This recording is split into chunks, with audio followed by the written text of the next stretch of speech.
खण्डमण्डलाकारं व्याप्तं येन चराचरं तत्पदं दर्शितं येन तस्मै श्रीगुरुवे नमः। अज्ञानान्धस्य लोकस्य ज्ञानाञ्जनशलाकया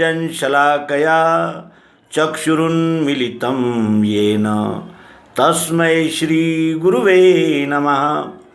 अध्यात्म विश्व विज्ञान यूट्यूब चैनल पर आप सभी का हार्दिक स्वागत समादर करते हैं। इस समय विश्व रूप में दुख अधिक भासमान होता है क्योंकि उसके जाने का समय आ गया है। हर चीज़ अंत समय पर प्रखरता बताती है, ये नियम है। इसलिए इस समय मनुष्य ने अपनी सहन शक्ति को भी बढ़ाना चाहिए ताकि उसे वह सह ले। सुख और दुख दोनों ही एक दूसरे के पूरक हैं। सुख की ओर आकर्षित करने के लिए अथवा सुख का यथार्थ स्वरूप प्रत्यक्ष कराने के लिए मनुष्य को दुख की अनुभूति आती है। यह एक प्रकार की दवा है जो परमात्मा जीव को पिलाता है। जीव उसे लेते समय बहुत परेशान होता है, परमात्मा को भला बुरा कहता है, उस पर नाराज भी होता है, परंतु परमात्मा भी क्या करे। अहंकार रूपी बीमारी निकालने के लिए दुख रूपी ही दवा है जिससे समष्टि भासमान होने वाले अनंत जीवों को ग्रहण करने को मजबूर करती है। इस दवा से अहंकार निर्बल हो जाता है। फिर बीज रूप पुरुषोत्तम को प्रत्यक्ष देखकर वृक्ष रूप हो जाता है। तात्पर्य यह है कि ज्ञान से दुख कम नहीं होता, परंतु उसे सहन करने की शक्ति अवश्य आती है। वही दुख का कम होना है। विरोधी लोगों का विरोध तब तक रहता है जब तक कि अपने को विरोधी लोग विरोध न करे, ये अपेक्षा रहती है। अपेक्षा रहित होना ही विरोध से बचने का साधन है। हमें इस बात का दुख तो सदैव रहता ही है कि इस समय विश्व रूप के सच्चे प्रेमी जनों को दुख और आपत्तियां सहनी पड़ रही है। उनकी साधारण इच्छाएं भी पूरी नहीं हो पाती, परंतु समय ही ऐसा है जिस पर कोई उपाय नहीं, केवल सहन करना, परिस्थिति से विरोध न करना ही उपाय है। पत्र द्वारा परस्पर मिलना तथा एक दूसरे को मार्गदर्शन करके आत्म रूप के अनुभव का यानी प्रेम का सहारा देते रहना, यही इस समय संभव हो सकता है।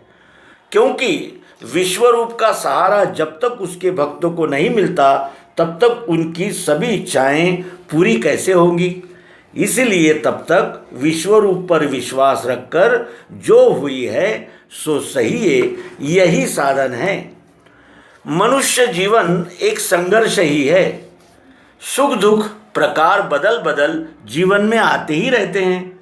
जब दुखाना होता है तो कुछ भी निमित्त कारण बनता है, अतः उसकी मीमांसा करना उचित नहीं, क्योंकि जो दुख निर्धारित है वही आता है और निमित्त कारण तो कुछ रहेगा ही। अतः उस दुख के निवारण का उपाय क्या होना चाहिए, इस पर हम विचार करें।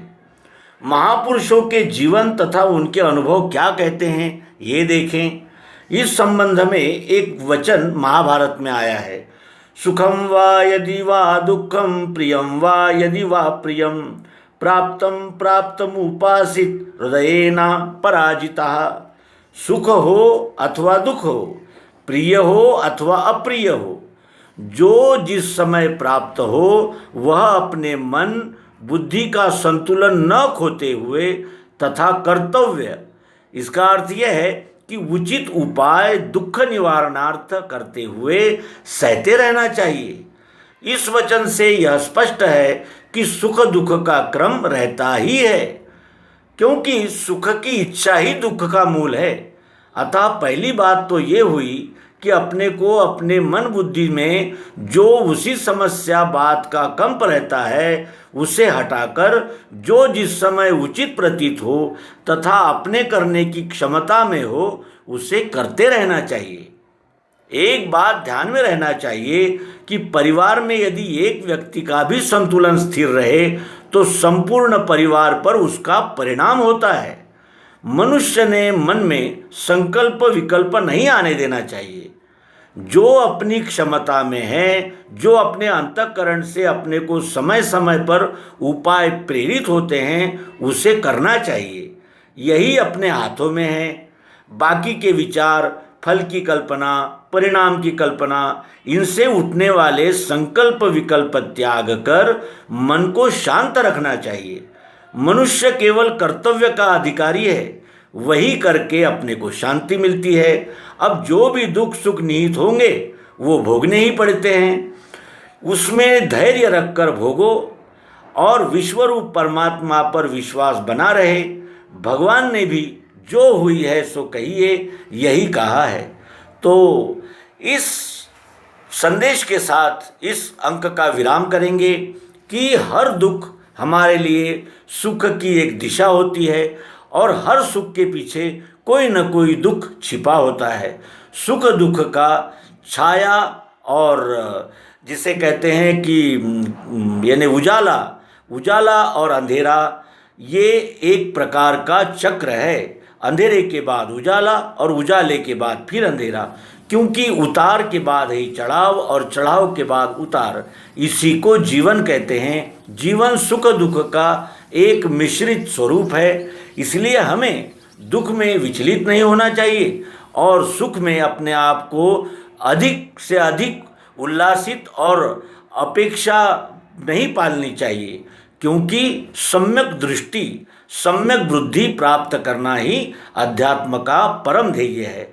और इस ध्येय की ओर हम क्रमशः बढ़ते चले जाएंगे और एक समय ऐसा आएगा कि हम न दुख में विचलित होंगे न सुख में हर्षित होंगे। सुख दुख समय कृत्वा, इस भूमिका तक पहुंचने के लिए ही अध्यात्म विज्ञान है और इसी दिशा में जाने के लिए हमें दिव्य दृष्टि का साधन उपलब्ध हुआ है। हम अपने सभी मित्रों के साथ ये सत्संकल्प ले कि हम न दुख में विचलित होंगे और सुख में हर्षित नहीं होंगे।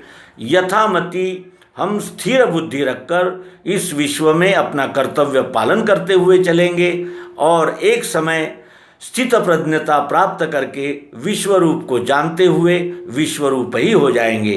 नर्मदे हर सद्गुरु भगवान की जय, विश्वरूप परमात्मा की जय। धन्यवाद।